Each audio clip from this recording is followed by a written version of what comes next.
अस्सलाम वालेकुम। यासीन एनालिसिस.com के प्लेटफॉर्म पर आप तमाम लोगों के साथ मैं हाजिर हूं और जो भी इम्पोर्टेंट खबरें हैं वो आपके साथ शेयर की जा रही हैं। और इन तमाम खबरों के शेयर करने से पहले आप तमाम लोगों को जो मेरी आवाज़ सुन रहे हैं, जो मुझे देख रहे हैं, उन तमाम लोगों को ईद उल फितर की खुशियाँ मुबारक हों।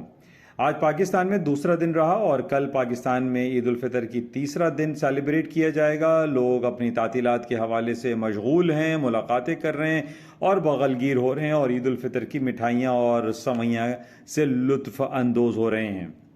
बहरहाल सऊदी अरब में आज तीसरा दिन और कल चौथा दिन रहेगा और सऊदी अरब में कल बाज़ारें खुल जाएंगी। अरब के बहुत सारे ममालिक में जहाँ पे ईद उल फितर के हवाले से तातीलात थी वो सब की सब ख़त्म हो जाएंगी और कल से बाज़ारें नॉर्मल तरीके से ओपन रहेंगी।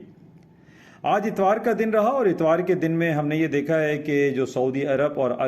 तल अबीब जो इसराइल की बाज़ारें हैं वो खुली हुई रहती हैं, लेकिन आज सऊदी अरब में ईद उल फितर के हवाले से तातील रही, जबकि तल अबीब इसराइल की बाज़ारें खुली रहीं।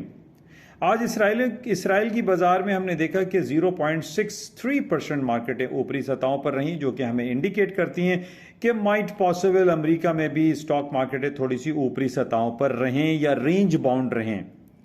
क्योंकि दुनिया में अभी भी कुछ ईद उल फितर तातीलात का सिलसिला जारी है और भरपूर अंदाज में लोग अभी भी बाजारों में एंड नहीं हुए हैं। तो इस हवाले से हम ये कह सकते हैं कि स्टॉक मार्केटें रेंज बाउंड रहेंगी, जबकि दूसरी तरफ हमें ये दिखाई दे रहा है कि जो ख़ास तौर पे सोने की कीमतें हैं और जो स्पॉट में तकरीबन 1980-1982 डॉलर पर आउंस के हवाले से बंद हुई थी, उसमें कुछ तेज़ी के इम्कानात दिखाई दे रहे हैं। तेज़ी के इम्कानात, जैसे कि मैंने आपसे पहले भी अर्ज़ किया कि दुनिया में जब भी एक टेंस हालात पाए जाते हैं तो उसमें सोने की कदर कीमत में इजाफा होता है। और इस वक्त हमारे पास सबसे बड़ी खबर जो सूडान में, यानी जो अफ्रीकन कंट्री है सूडान, वहाँ पर पिछले 10-15 दिनों से हम देख रहे हैं कि हुकूमती इदारों और वहाँ की मिलिट्री और अस्करी क़यादत, यानी 2-3 ग्रुप्स बने हुए हैं और वो बहुत ज़्यादा संगीन सूरत हाल से इस वक्त सूडान का मुल्क गुजर रहा है और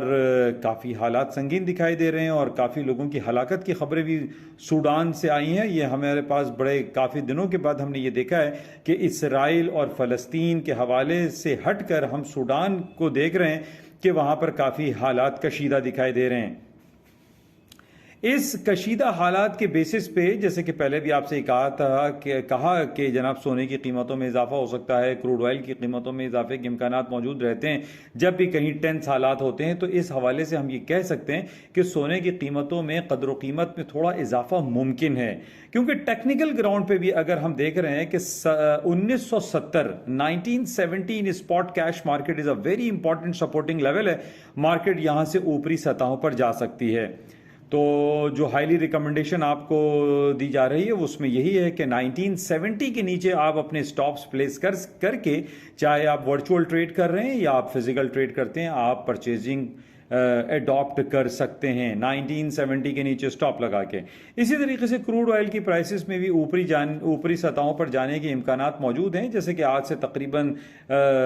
15-20 दिन पहले आपको याद होगा कि 75.60 पे क्रूड ऑयल की मार्केट बंद हुई थी और जब ओपेक प्लस ने सैटरडे और संडे में ये ऐलान किया है कि वो अपनी प्रोडक्शन 1.16 बिलियन बैरल के हिसाब से 31 दिसंबर 2023 तक कट करेगा,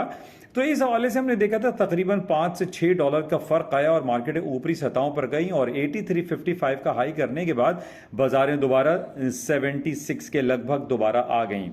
जो कि मैंने आपसे पहले भी अर्ज किया था कि 76 और 82 के दरमियान या 83 के दरमियान तकरीबन 6 डॉलर का एक ओपनिंग गैप है और ये गैप फिल होगा। और कुछ ऐसे ही हुआ कि 15 दिनों के बाद क्रूड ऑयल का ये गैप फिल हुआ और मार्केट 76 तक नीचे गिर गई और 83.55 का इसने हाई किया था और मार्केट अपने गैप को तकरीबन हम कह सकते हैं कि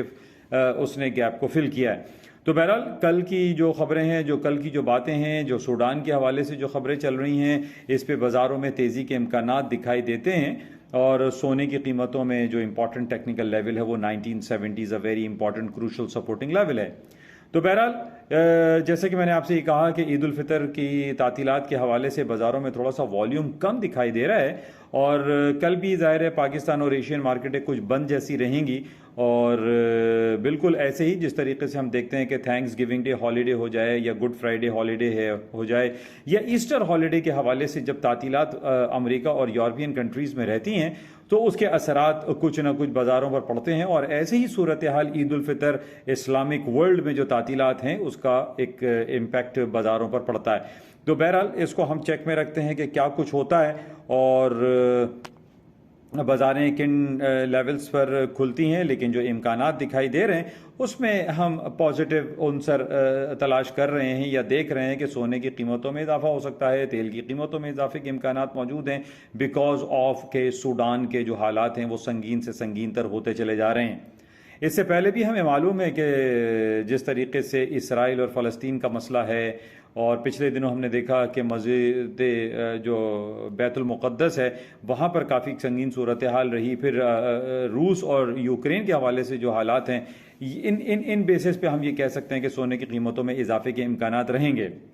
लेकिन इन तमाम तज्ज़िये और तबसरों के साथ आपको याद दिलाते चलें कि इस हफ्ते के ख़त्म होने के बाद यानी जो 5 डेज़ हमारे पास आने वाले हैं इसके बाद जो एक नया हफ्ता शुरू होगा that will be very important और वो हफ्ता रहेगा FOMC अमेरिका में इंटरेस्ट रेट को बढ़ाने घटाने या कम बढ़ाने या ना बढ़ाने के हवाले से बहुत ज़्यादा पेशरफ्त होगी, बातें होंगी। इस हवाले से बाज़ारें बहुत ज़्यादा मूव कर सकती हैं। तो बहरहाल 3 मई 3 मई नेक्स्ट वीक जो है वो बड़ा इंपॉर्टेंट रहेगा FOMC की मीटिंग में।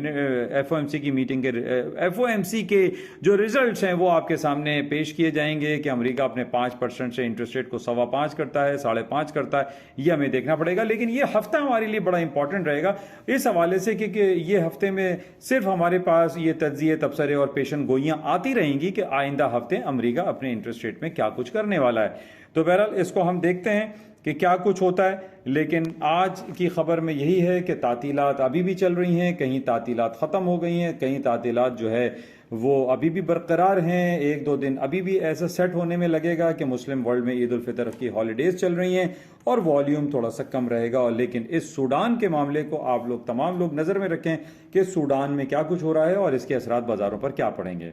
तो इंशाल्लाह कल की मार्केटें खुलेंगी अब से तकरीबन चंद घंटों के बाद आपके साथ राब्ता रहेगा और देखते हैं कि बाज़ारों में क्या